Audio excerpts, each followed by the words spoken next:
میں نے اس لڑکی کو ہمیشہ مسجد کے باہر ہی کھڑے ہوئے دیکھا تھا۔ وہ بہت ہی زیادہ خوبصورت تھی۔ اس کا رنگ تھوڑا سا سانولا تھا، لیکن اس کے نئے نقش اتنے خوبصورت تھے کہ اس بات کو چھپا لیتے تھے۔ میں اس محلے میں پہلے رہا کرتا تھا، لیکن ابھی کچھ عرصے بعد واپس آیا تھا۔ میں نے ایک جنازہ جاتے ہوئے دیکھا تو میں بھی اس کے ساتھ چلا گیا۔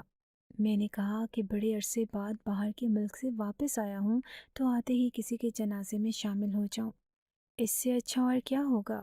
وہاں پر تو اس طرح سے نہیں ہوتا تھا، اسی لیے میں بھی جنازے میں شامل ہو گیا۔ اس عورت کو مسلمانوں کے سب سے زیادہ مقدس قبرستان کی طرف لے کر جایا جا رہا تھا۔ اب اتنی بڑی بات تھی تو میں نے ایک بندے سے پوچھ لیا کہ یہ کون ہے، تو اس نے کہا کہ اس کا نام بملا کماری تھا۔ میں یہ نام سن کر حیران رہ گیا۔ میں نے کہا کہ بملا کماری تو پھر اس کو قبرستان کی طرف کیوں لے جایا جا رہا ہے؟ ان کی تو اپنی رسومات ہوتی ہیں۔ اس نے کہا کہ بس پتہ نہیں یہ سب کچھ کیا ہو رہا ہے، لیکن محلے کی کمیٹی کے صدر نے یہ فیصلہ کیا ہے۔ ہم سب لوگ اس پر جھگڑا کر چکے ہیں، لیکن اس نے جو کہہ دیا ہمیں ماننا پڑے گا، کیونکہ ہم نے ہی اس کو صدر بنایا ہے۔ ہم لوگ اس علاقے میں رہتے ہیں اور یہاں ہماری ایک چھوٹی سی کمیونٹی ہے۔ آپ کو بہت عرصے بعد دیکھا ہے۔ میں نے کہا کہ آپ مجھے پہچان گئے؟ تو اس نے کہا کہ جی ہاں، آپ تو امام مسجد کے بیٹے ہیں نا؟ میں نے کہا کہ ہاں، وہ اس دنیا میں نہیں رہے اور میں بھی دوسرے ملک چلا گیا تھا۔ ابھی اس کو دفنانے ہی لگے تھے کہ پھر سے شور بڑھ گیا۔ کچھ لوگ وہاں پر آ گئے اور انہوں نے کہا کہ یہ ہمارے قبرستان میں نہیں دفنائی جائے گی۔ اس کا یہاں پر کیا کام ہے؟ اس کو اس کے لوگوں کے حوالے کر دیا جائے۔ آپ لوگوں کو زندگی کیا کیا ہے؟ اب آپ لوگ اس کو یہاں لے آئے ہیں۔ ارے اس کا تو جنازہ بھی یہاں پر نہیں آنا چاہیے تھا۔ یہ بھی آپ لوگوں نے بہت غلط کیا ہے۔ اس قبرستان میں مدفن ہونے کا شرف انہی لوگوں کو حاصل ہوتا ہے جنہوں نے اپنی زندگی میں کوئی اچھا کام کیا ہوتا ہے۔ اور یہ کیا کرتی تھی؟ اس بات سے تو پوری کمیونٹی واقف ہے۔ صدر صاحب بڑے ہی اچھے انسان تھے۔ ان کے چہرے پہ داڑھی تھی، وہ نہ جانے کتنی دفعہ اللہ کا گھر دیکھ چکے تھے۔ انہوں نے پی ایچ ڈی بھی کی ہوئی تھی، بڑے عالمی اسکالر بھی تھے۔ وہ یہ سب باتیں بڑی خاموشی سے سن رہے تھے۔ وہ زیادہ تر خاموش ہی رہتے تھے، لیکن جب بولتے تھے تو پھر سب کو لاجواب کر دیتے تھے۔ انہوں نے کہا کہ جو میں نے حکم دے دیا وہ پورا ہوگا۔ تم لوگوں کو کیا لگتا ہے کہ میں کوئی چھوٹا بچہ ہوں جسے کسی بات کا پتہ نہیں ہے؟ انہوں نے لوگوں کو کہا کہ آپ اپنا کام جاری رکھیں۔ اس عورت کو دفنا دیا۔ بہت بڑا واقعہ ہو گیا۔ جب صدر صاحب وہاں سے نکلے تو کسی نے ان کے سر پہ جوتا دے مارا۔ وہ بڑے ہی بزرگ آدمی تھے۔ یہ تو بہت ہی برا ہوا۔ لوگ یہ آوازیں دینے لگے کہ یہ آدمی بھی اب مسلمان نہیں ہے، اسلامی دائرے سے باہر نکل گیا ہے۔ تبھی اس نے ایک ایسی عورت کو مسلمانوں کی سب سے مقدس قبرستان میں دفنا دیا جس کو وہاں سے گزرنے کی بھی اجازت نہیں لینی چاہیے تھی۔ یہ بھلا کیا بات ہوئی؟ ان کے سر پہ تھوڑی سی چوٹ لگی تھی، لیکن وہ ٹھیک تھے۔ ان کو بڑی مشکل سے بچا کر ہم لوگ مسجد میں لے گئے۔ میں بھی وہیں پر بیٹھ گیا۔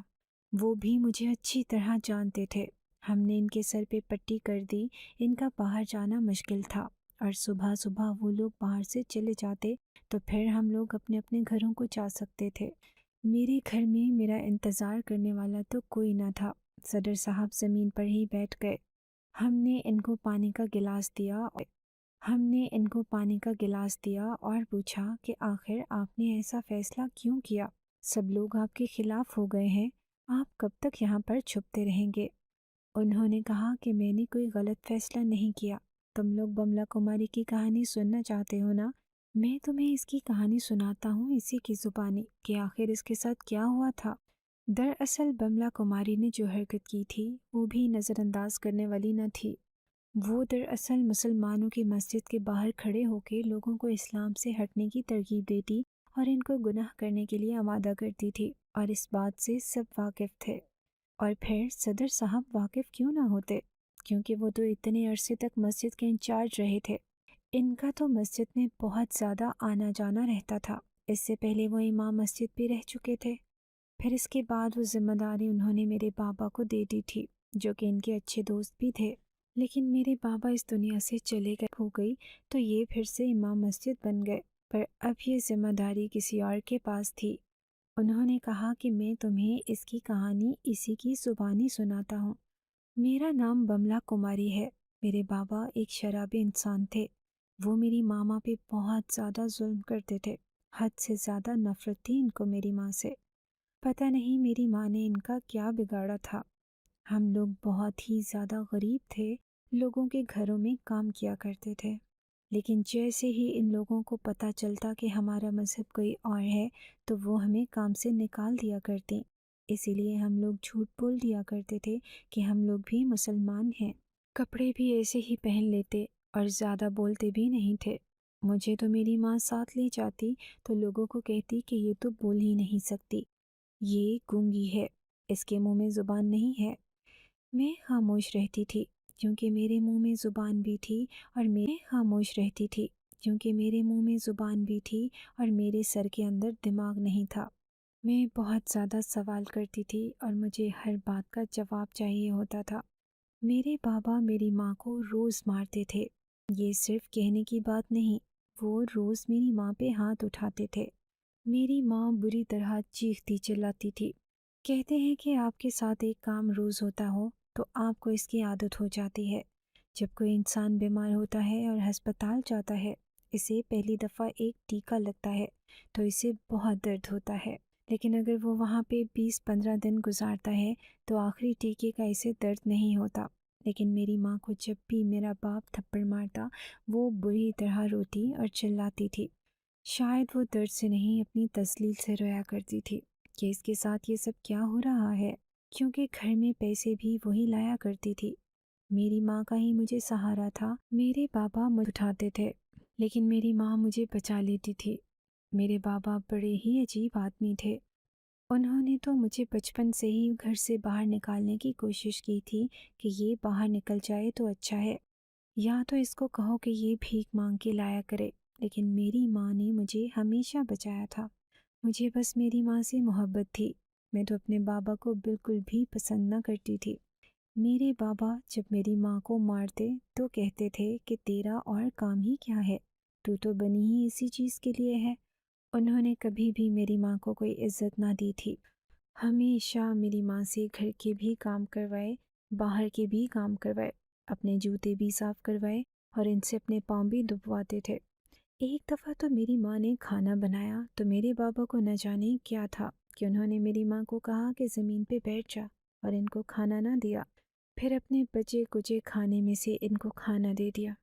جب میرے بابا وہاں سے چلے گئے تو میں نے اپنی ماں کے ہاتھ سے پلیٹ لے لی اور میں نے کہا کہ ماں یہ آپ کیا کر رہی ہیں؟ بابا کی پلیٹ سے کھانا کیوں کھا رہی ہیں؟ آپ کو پتہ ہے نا وہ کس طرح سے کھانا کھاتے ہیں، وہ تو ہاتھ بھی نہیں دھوتے۔ تو میری ماں نے مجھے کہا کہ ایسا نہیں ہوتا پاگل، شوہر کی پلیٹ سے کھانا کھانا تو بڑے سوبھاگیہ کی بات ہوتی ہے، اس بات سے تو بھگوان خوش ہوتا ہے۔ میں نے کہا کہ یہ کیا بات ہوئی، اور اگر ایسا کچھ ہے تو پھر اس آدمی کو بھی تو اس قابل ہونا چاہیے کہ اس کی پلیٹ سے کوئی دوسرا انسان کھا سکے۔ بابا نے تو کبھی آپ کی عزت بھی نہ کی تھی۔ میری ماں پھر بھی چپ رہتی تھی۔ میں اپنی ماں کو کہتی تھی کہ وہ کچھ بولتی کیوں نہیں، تو میری ماں کہتی تھی کہ ساری عورتوں کے ساتھ یہی ہوتا ہے بیٹا، میں بول کے کیا کروں گی، میں کس کے سامنے اپنا مسئلہ بیان کروں، ہم سب کی زندگی ایسے ہی گزرتی ہے۔ میں نے کہا کہ کیا میری زندگی بھی ایسی گزرے گی؟ میری ماں خاموش ہو گئی اور اس نے کہا کہ میں کوشش کروں گی کہ تیرا ہونے والا پتی شراب نہ پیتا ہو، کیونکہ میرے بابا بہت زیادہ شراب پیا کرتے تھے۔ میں نے کہا کہ بس یہی آپ کریں گی میرے لیے اور کچھ بھی نہیں؟ باقی کیا وہ بھی بابا کی طرح ہوگا اور مجھ پر بھی ہاتھ اٹھائے گا؟ میری ماں نے کہا کہ اگر پتی 2-4 تھپڑ لگا لے تو کچھ نہیں ہوتا، عورت کو مضبوط بنایا گیا ہے اسی لیے کہ وہ مرد کی وحشت کو برداشت کر سکے۔ میں ایسی زندگی نہیں گزارنا چاہتی تھی، اپنی ماں جیسی زندگی بالکل بھی نہیں گزارنا چاہتی تھی، اور کوئی اور عورت بھی اگر میری ماں کی زندگی کے بارے میں سنتی تو وہ بھی ایسی زندگی نہ گزارنا چاہتی۔ میرے بابا ایک مسلمان کے ساتھ کام کرتے تھے، اس نے میرے بابا پہ بہت احسان کیا۔ ہمارے گھر میں پنکھا نہ تھا، اس نے ہمیں پنکھا لا کر دیا وہ ہمیں تنخواہ کے پیسے سے علاوہ بھی پیسے دے دیا کرتا تھا۔ وہ کہتا تھا کہ وہ زکوٰۃ دے دیا کرتا ہے، لیکن میرے بابا ہمیشہ اس کی برائی ہی کرتے رہتے تھے۔ ہمارے پاس کرایہ دینے کے لیے پیسے نہ تھے، تو اس نے ہمیں اپنا ایک پرانا گھر بھی دے دیا۔ پر میرے بابا نے اس کا وہ گھر ہڑپنے کی کوشش کی تو وہ بھی غصہ ہو گیا اور اس نے ہمیں ایک دن گھر سے نکال دیا۔ اس نے کہا کہ یہ گھر میں نے اپنی بیٹی کے نام کر دیا ہے۔ تم لوگوں کے ساتھ میں نے اتنا بھلا کیا، تم لوگ کم سے کم میرے ساتھ برا تو نہ کرتے۔ اس کی بات بالکل ٹھیک تھی، ہمیں ایسا نہیں کرنا چاہیے تھا، پر میرے بابا نے اس کو 1000 باتیں سنائیں اور اس کی ذات پر اور اس کے مذہب پر بھی الٹی سیدھی باتیں کرتے رہے اور کہا کہ تم جیسے لوگوں کو تو میں اچھی طرح جانتا ہوں، میں تمہارے پاس کبھی واپس نہ آؤں گا۔ میری ماں نے کہا، اس نے تو ہماری اتنی مدد کی ہے اور آپ اس کے ساتھ بدلے میں کیا کر رہے ہیں؟ اس کی حق حلال کی روزی سے بنائے گئے گھر کو آپ نے چھیننے کی کوشش کی ہے، اسے ہڑپنے کی کوشش کی ہے۔ میری ماں اتنا کیا بولی کہ میرے باپ نے تو میری ماں کو اتنا مارا کہ وہ 2 ہفتے تک بات ہی نہ کر پائے۔ شاید اس کے گلے کے اندر سوجن ہو گئی تھی۔ میں اپنی ماں کی یہ حالت دیکھ کر بڑی پریشان رہتی تھی۔ پھر وہ اس دنیا سے چلی گئی۔ اب بابا نے مجھے ٹارگٹ کر لیا اور کہنے لگے کہ جو کام تیری ماں کرتی تھی وہ تجھے کرنا ہوگا، اس سے زیادہ پیسے کمانے ہوں گے۔ اگر اس سے کم 1 روپیہ بھی لے کر آئی یہاں پر تو تیرے ساتھ بھی وہی کروں گا جو تیری ماں کے ساتھ کرتا تھا۔ مجھے اپنے ہی باپ سے ہمیشہ ڈر لگتا تھا۔ میری ماں بہت زیادہ محنت کا کام کرتی تھی، لیکن مجھ سے اتنی محنت نہیں ہو رہی تھی، میں اتنے سارے پیسے نہیں کما پا رہی تھی۔ پھر مجھے ایک آدمی مل گیا، اس نے مجھے ایک کام کرنے پر لگا دیا۔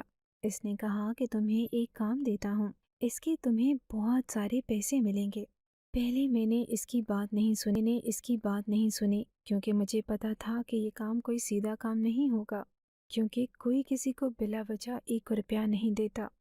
میری ماں نے میری بڑی اچھی تربیت کی تھی، انہوں نے مجھے سب کچھ سمجھایا تھا اور بتایا تھا۔ انہوں نے کہا تھا کہ دنیا بڑی بے رحم ہے، جب تک کسی کا آپ کے ساتھ کوئی مطلب نہیں ہوتا، آپ کے ساتھ کوئی اچھا ہی نہیں کرتا۔ کبھی کسی کی باتوں میں نہ آنا، کسی کی مدد نہ لینا۔ یہاں پر ہر کوئی کسی کی مدد نہیں کرتا ہے، سب لوگوں کو اپنی پڑی ہوتی ہے۔ وہ آدمی مجھے راستے میں ہی نظر آتا تھا۔ 1-2 دفعہ اس نے میرا راستہ روک لیا۔ اس نے کہا کہ تم بڑی خوبصورت ہو، تمہارے لیے میرے پاس ایک کام ہے۔ میں نے کہا کہ میں ایسا ویسا کوئی کام نہیں کروں گی۔ اس نے کہا کہ ایسا ویسا کوئی کام نہیں ہے، دیکھو میں تمہیں اتنے سارے پیسے دوں گا۔ وہ بار بار اپنی قیمت بڑھاتا جا رہا تھا اور جس جگہ میں کام کر رہی تھی، ایک دن میں نے اس عورت کے گھر میں بہت ہی مہنگا برتن توڑ دیا تو اس نے مجھے کام سے نکال دیا۔ میں بڑی پریشان تھی۔ بابا نے بھی مجھے کہا تھا کہ اگر پیسے نہ لے کر آئی تو تجھے معاف نہ کروں گا۔ میں بہت زیادہ پریشان تھی، ایسا تھا کہ جیسے میرے دماغ میں یہ بہت بڑا بوجھ پڑا ہوا تھا۔ میں گھر تو جا رہی تھی، لیکن میرا ایک ایک قدم مجھے بھاری لگ رہا تھا، کیونکہ مجھے پتا تھا کہ میں گھر جاؤں گی تو بابا میرے لیے پہلے سے ہی بیٹھے ہوں گے۔ آج تو وہ مجھے ضرور ماریں گے۔ میری ماں کی بڑی یاد آ رہی تھی جو مجھے بچا لیتی، لیکن اب وہ مجھے کیسے بچا سکتی تھی؟ وہ تو اس دنیا سے ہی چلی گئی تھی۔ جب وہ آدمی اچانک میرے سامنے آ گیا، اس نے کہا کہ تجھے مہینے کے 40,000 روپے دوں گا، میری بات مان لے۔ اب میرے قدم رک گئے کیونکہ میں مجبور تھی۔ میں نے کہا کہ مجھے کیا کرنا ہوگا۔ اس نے مجھے ایسا کام بتایا کہ میرے قدموں تلے سے زمین نکل گئی۔ میں نے کہا میں یہ کام ہرگز نہیں کروں گی۔ ہر انسان کی اپنی مرضی ہوتی ہے، ہم کسی کو مجبور نہیں کر سکتے۔ اس نے کہا کہ تجھے کرنا ہوگا، تو بہت خوبصورت ہے۔ اگر تو نے مہینے میں 10-20 لوگوں کے ساتھ بھی یہ کام کر لیا تو میں تجھے 40 کے 80,000 روپے دوں گا۔ میں خاموش ہو گئی۔ میں نے کہا کہ نہیں کروں گی۔ میں نے پھر سے اپنے ضمیر کو مضبوط کیا۔ گھر گئی تو جب بابا کو بتایا کہ میری تو نوکری ہی چھوٹ گئی ہے، میرے بابا نے مجھے بری طرح مارا۔ میری ماں کو تو مار کھانے کی عادت ہو گئی تھی، لیکن میں بہت بری طرح تڑپ رہی تھی۔ مجھے بہت تکلیف ہو رہی تھی، درد ہو رہا تھا، میں بری طرح رو رہی تھی۔ اگلے دن کام ڈھونڈنے کے لیے باہر نکل گئی، پر مجھے کام نہ مل رہا تھا۔ جب وہ آدمی پھر سے میرے سامنے آ گیا اور میں نے اس کی بات مان لی اور میں نے کہا کہ ٹھیک ہے، میں تمہاری مان لیتی ہوں، جو تم کہو گے میں ایسا ہی کروں گی۔ اس آدمی نے مجھے کہا تھا کہ تجھے مسلمانوں کی مسجد کے باہر کھڑے ہو کر جانا ہے اور ان کو گناہ کی دعوت دینی ہے، اسی کام کے تجھے پیسے ملیں گے۔ اگر تو نے ایک دو آدمیوں کو بھی بھٹکا لیا تو ہر آدمی پر تجھے 5,000 روپے ایکسٹرا دیا کروں گا۔ میں نے اس کی بات مان لی۔ میں نے کہا کہ ٹھیک ہے۔ اس نے مجھے خوبصورت کپڑے اور خود کو سجانے کا سامان بھی دے دیا۔ اس نے کہا کہ صاف ستھری ہو کر اور خوبصورت ہو کر یہاں پر کھڑی ہونا اور جیسا تجھے کہا گیا ہے ویسا ہی کرنا۔ میں نے کہا کہ ٹھیک ہے، میں یہ کام کرنے لگی ہوں، لیکن میں بڑی پریشان تھی۔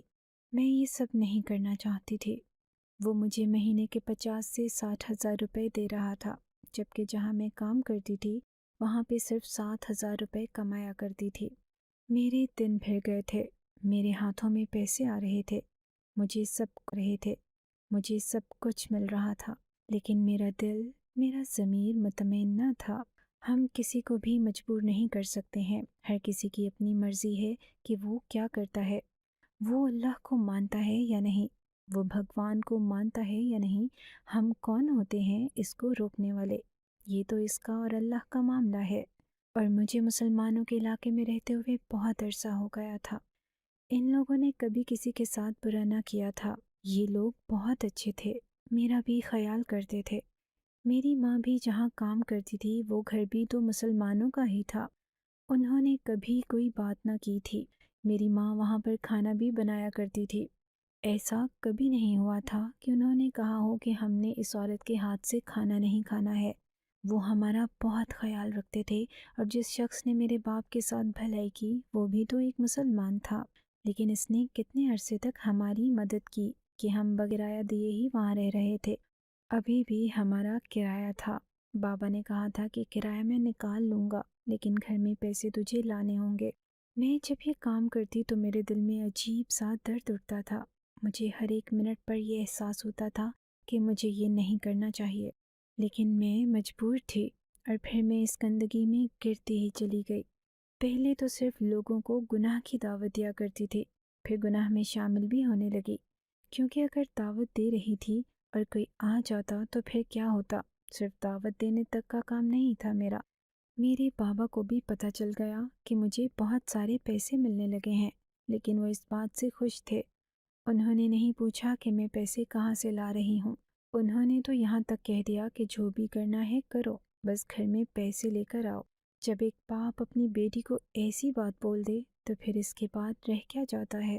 باپ کی عزت کے لیے بیٹی تو مر جاتی ہے۔ بے شک میری عزت بھی لٹاؤ، لیکن گھر میں پیسے لے کر آؤ، تو پھر بیٹی کو کس بات کی فکر؟ جب عورت کے کندھوں کے اوپر سے خاندان کی، باپ کی اور بھائی کی عزت کی گٹھڑی اٹھا لی جائے تو پھر اس کے کندھوں پہ رہ ہی کیا جاتا ہے؟ میرے ساتھ بھی یہی معاملہ ہوا تھا، اور ابھی بھی میرا ضمیر اور میری روح مجھے کہہ رہے تھے کہ میں یہ سب کچھ نہ کروں، بالکل نہ کروں، کبھی بھی نہ کروں، مگر مجھے یہ سب کچھ کرنا پڑ رہا تھا۔ صدر صاحب جب یہ کہانی سنا رہے تھے تو ایک آدمی نے کہا کہ صدر صاحب، اس نے اتنا بڑا گناہ تو کر دیا، اب اس کی معافی تو نہیں ہو سکتی ہے؟ تو صدر صاحب نے کہا کہ کیوں نہیں ہو سکتی؟ کیا اللہ معاف نہیں کرتا؟ پھر اس آدمی نے پوچھا۔ صدر صاحب نے کہا کہ نہیں، اس نے معافی نہیں مانگی تھی۔ پھر اس آدمی نے کہا کہ جب معافی ہی نہیں مانگی تھی تو پھر معافی کیسے مل گئی؟ کیا اللہ یوں ہی کسی کو معاف کر دیتا ہے؟ دل میں احساس بھی تو جاگنا چاہیے، دل میں احساس بھی تو جاگنا چاہیے۔ انسان توبہ کرتا ہے تو اس کو معافی ملتی ہے۔ صدر صاحب نے کہا کہ اس کی باقی کی کہانی سن لو، اس کے بعد تمہیں سب کچھ پتہ چل جائے گا۔ ہم سب لوگ ہی بڑے غور سے سن رہے تھے۔ اس کہانی سے تو یہی لگ رہا تھا کہ اس لڑکی کو مجبور کیا گیا تھا کہ وہ یہ سب کچھ کرتی، اور وہ بہت ہی دکھی تھی۔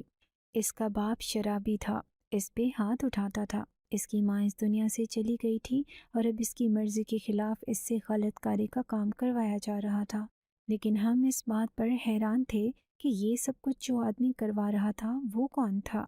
صدر صاحب نے کہا کہ وہ بھی اسی کی ذات کا تھا، لیکن جب مسلمانوں سے نفرت تھی اور وہ مسلمانوں کو ان کی راہ سے بھٹکانے کی کوشش کرتا رہتا تھا۔